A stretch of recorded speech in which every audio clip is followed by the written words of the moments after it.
大家對於日本成績極差的高中生的印象，可能來自某些動漫，像是只要會加減法就能入學的班級呀，用手戳破罐頭瓶身來喝飲料呀，還有教室裡坐着大猩猩或者機器人之類的，反正通常都是些誇張到不負責任的惡搞。但是在日本的互聯網上，底邊校這個詞並不稀有，通常是指入學所需成績明顯偏低，教育活動有時甚至難以正常推進的學校。在嚴肅的社會議題時，這通常是指偏差值40左右，也就是考試成績後位15%左右的學校。這也算是日本一個不大不小的社會課題了，因為日本學生的成績和補習關係還挺大的。這些差學校的學生通常沒有錢讀補習班，所以也有些家庭呀、貧困呀、照護缺位呀、心理等等問題。很多孩子不是不想學好，而是環境就讓他好不了。這也導致了这些底邊學校的生活中成績的影響權重太低了。最糟糕的底邊學校裡，肌肉才是通行證。你可以把下面這些內容當成獵奇故事，是日本社會中一個邊角的切片，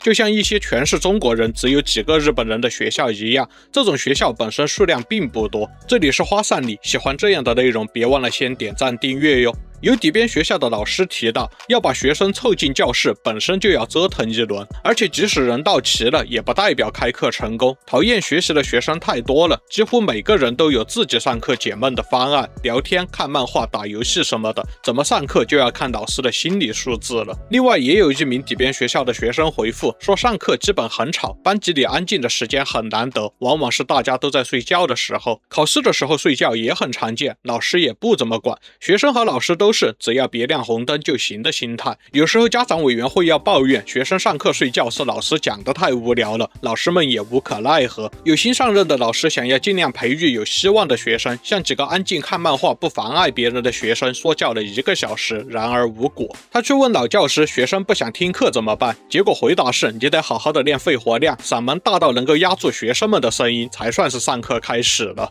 教育的盡頭是肺活量，這玩意兒可比教案好用多了。最後這些學校通常都是3年過去了，連大學入學的考試範圍都講不完一次，更別說複習和備考了。課堂紀律差只是這些學校的環境帶來的附加問題，一些底邊學校的環境本身就不讓人學習。在日本生活之前，你可能學不到 school casto 這個詞，不過所有的日本初高中應該都有這個，但是在底邊學校的環境裡，標準就不太一樣了。一般學校來說，就算情商極低，只要成績很好的話，基本也會落到一般階級的2軍裡面。但是底邊學校學生的帖子通常表示，1軍是不良系和嗨咖，2軍是清爽系或者顏值系，最底層的3軍反而是優等生系和安靜系。更糟糕的是，講不完教案的原因不僅有上課困難，還有重複上初中課程的問題。有記者探訪過超底邊高校怎麼上課，然後說高1基本就是在重學初中的知識，數學要重學算術，英語甚至要直接從字母開始重新教。有些學生擔心進度太慢，老師也直接攤牌了，說按照班級現在的表現，我沒有辦法加速了，抱歉，但是你自己自學吧，有不懂的隨時可以問我。東洋經濟新聞也採訪過教育困難高中的英語課堂，寫到在這裡，不少高中生連字母都寫不穩，有學生竟然無法區分 B 和 D、M 和 N 之類的英文字母。因為後面記者又寫到，這些極端學生可能牽涉到未被發現的學習障礙問題，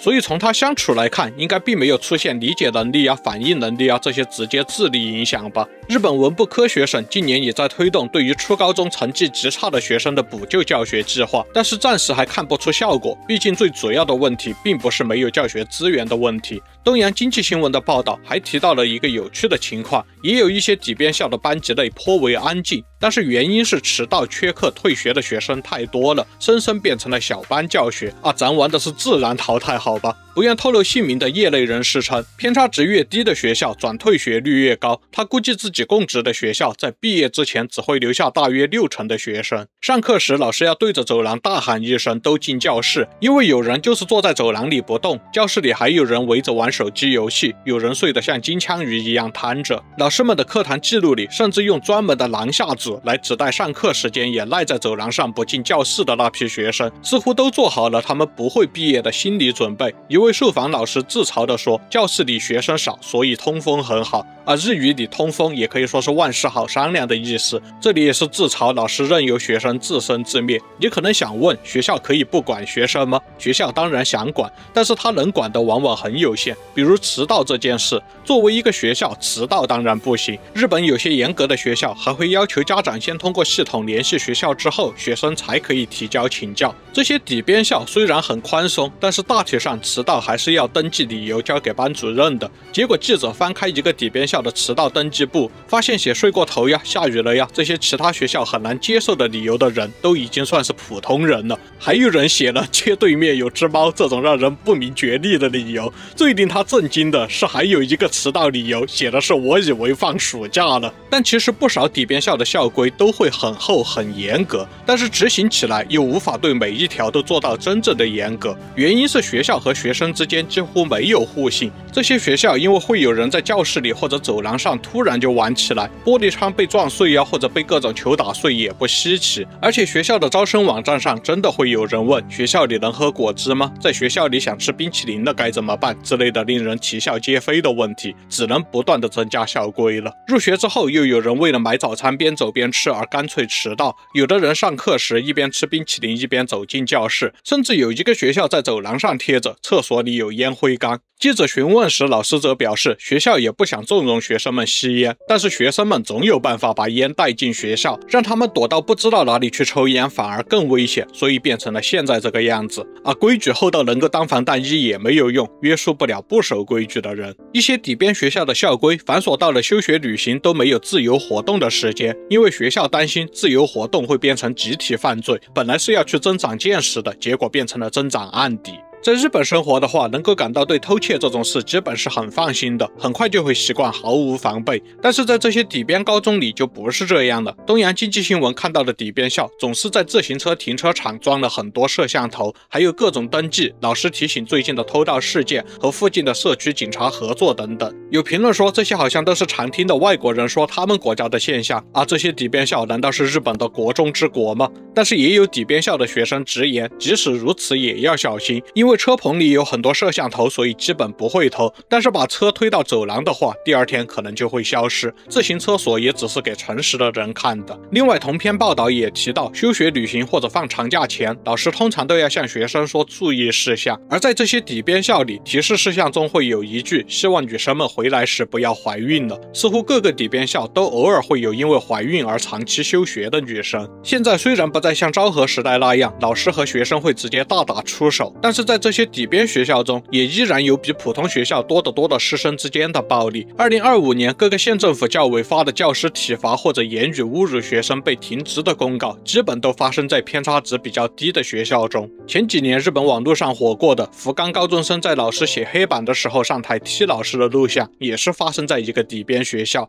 而且當時事件火了之後，校方的道歉聲明中，更多的是強調 SNS 對傳播這件事的責任，仿佛學生偷襲老師這件事並不稀奇，只是這次被公開了而已。被底邊學校的學生毆打過的老師也直言，學校還會發應對這種情況的操作手冊，但老師們基本是能忍則忍。在這種學校當老師實在是太疲憊了，大家遇到事情都不想把問題搞大，只想安心的把學生送到畢業就解脫。本身在底邊校中，師生關係也有點不同於大部分的中學。也有日本媒體發現，在這些底邊學校中，學生基本不會叫老師某某先生，而是直呼其名。有的底邊學校的老師覺得這是學生和老師關係親近的表現，挺好的。也有老師覺得是因為學生們瞧不起老師。也有一位受訪的底邊校老師表示，其實他自己並不反感被直呼名字，但是還是會要求自己班級的學生注意要对自己使用敬語，主要是怕學生們將來走進社會之後會被那些更聰明的人利用語言暗殺。看來在對老師的稱呼這件事上，判斷主要是取決於當時老師自己的風格。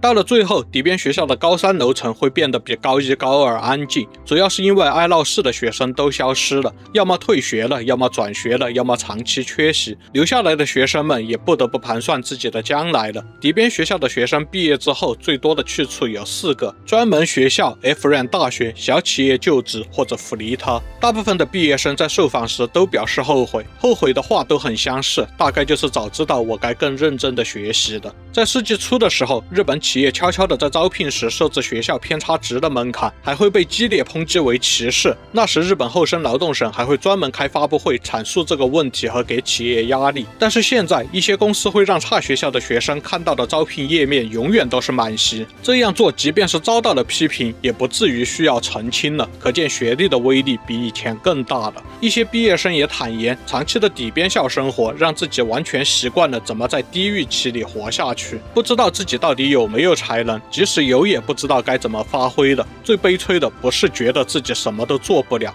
而是被訓練到了不敢去試自己還能做什麼。如果你有可能在日本讀書，今天的視頻你可以當成獵奇故事，但在你還來得及選的時候，最好別把人生玩成求生模式。都看到這兒了，別忘了點讚、訂閱、熱推還有硬幣啊！我們下期再見。